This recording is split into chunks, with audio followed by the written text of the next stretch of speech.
नमस्कार मित्रों, इस वीडियो में आप लोग जान पाएंगे कि सृष्टि निर्माण के समय ब्रह्मा ने सर्वप्रथम किसको अपना दामाद बनाया। इसके साथ ही आप लोग यह भी जान पाएंगे कि चंद्रवंश के अंतर्गत कब यदुवंश का उदय हुआ। तो जैसा कि हम इसके पिछले वीडियो में बता चुके हैं कि ब्रह्मा जी के पुत्र दक्ष को 12 कन्याएं पैदा हुई थीं और वे उन सभी कन्याओं का विवाह अपने छोटे भाई मरीच के पुत्र कश्यप से किए थे।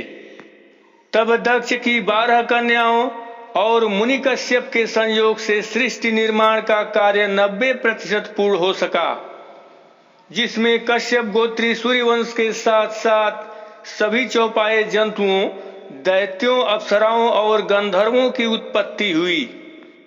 अब इसके आगे के क्रम में सृष्टि निर्माण के शेष बचे हुए कार्य ब्रह्मा के पुत्र अत्रि द्वारा कैसे संपन्न हुआ, इसी को हम विस्तार से बताएंगे, जिसका वर्णन मत्स्य महापुराण के अध्याय 171 में कुछ इस प्रकार से लिखा हुआ मिलता है।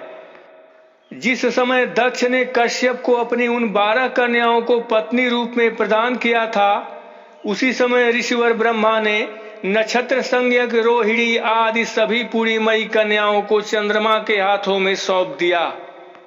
अब यहाँ पर बात समझने की है कि चंद्रमा को खुद ब्रह्मा जी की पुत्रियां पत्नी रूप में प्राप्त हुई थी।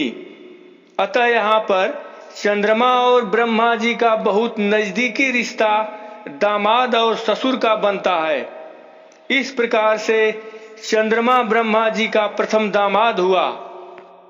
किंतु इसके आगे बढ़ने से पहले हमें यह देखना होगा कि आखिर ब्रह्मा जी का दामाद चंद्रमा कौन था।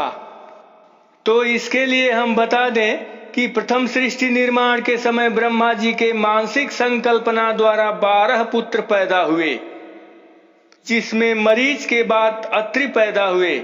और ये वही अत्रि हैं जिनके बारे में भगवत महापुराण के 9वें स्कंद के अध्याय 14 में कुछ इस प्रकार से लिखा गया है। ब्रह्मा जी के पुत्र हुए अत्रि, और उन्हीं अत्रि के नेत्रों से अमृतमय चंद्रमा का जन्म हुआ। अब यहाँ पर एक बात और समझ में आई कि चंद्रमा ब्रह्मा जी का नाती और दामाद दोनों था।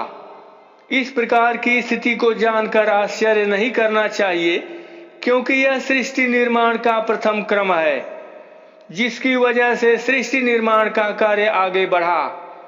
दूसरी बात यह कि उस समय बहुत ही सीमित लोग थे।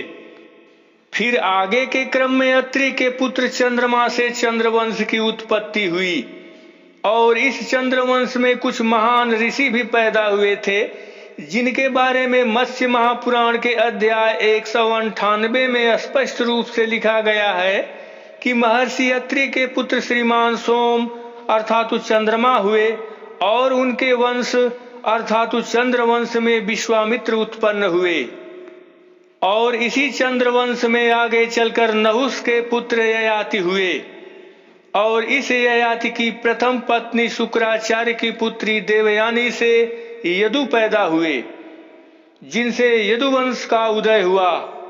और इस यदुवंश में द्वापर के अंत में भगवान श्री कृष्ण का जन्म हुआ, क्योंकि इस संबंध में विष्णु महापुराण में स्पष्ट रूप से लिखा गया है कि भगवान श्री कृष्ण मुचकुंद को अपना परिचय देते हुए इस प्रकार कहे, मैं चंद्रवंश के अंतर्गत यदुकुल में वासुदेव जी के पुत्र रूप से उत्पन्न हुआ हूँ। किंतु आगे बढ़ने से पहले यह भी जान लीजिए कि सृष्टि निर्माण के क्रम में यह तीसरा वीडियो है।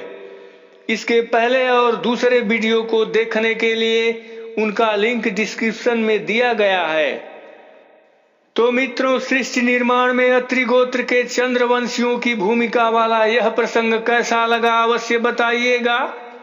फिर मिलेंगे दूसरे वीडियो के साथ, तब तक के लिए नमस्कार।